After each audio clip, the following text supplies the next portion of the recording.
I'm loath to make major generalizations, but I will in this case. If you take coaching, for example, and you take two large economies, you take the North American and Western economies and demographics, and you take the Eastern Chinese-based populations. And coaching at a very fundamental level means leaving the accountability with the other person and seeing yourself as a catalyst for them solving their own problems, seizing their own opportunities, and making their own decisions.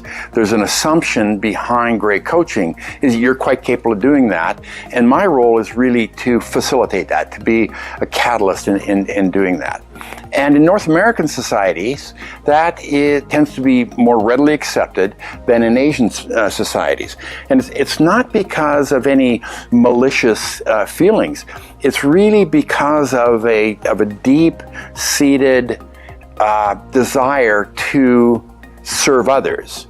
And so in a lot of the work that we've done in Asian cultures is helping an Asian leader. Again, this is a generalization and not always true, but in many cases, helping an Asian leader understand that they can be equally or more helpful by not always having the answer, by not always making the decision, but helping the other person learn and grow through a coaching process.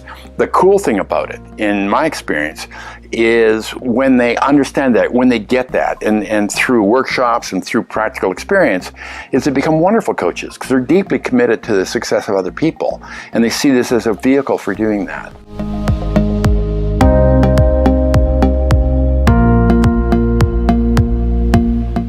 The coaching programs that offer and recommend a multi-step process through the coaching are valuable in terms of thinking about a flow in the coaching process. So I see the person being coached responsible for the agenda, and I see the coach really being responsible for the process. And those approaches will help us as coaches think through how we might be helpful for the person being coached. The problem is almost never does the conversation follow those steps. And so while I think it's important that we think through a somewhat step-by-step linear process, coaches, we really need to do in the moment what is the best for the person we're coaching. And so I would much rather invest in helping our leaders make that decision, and make that decision in the moment, because that's all they've got is the next moment ahead of them.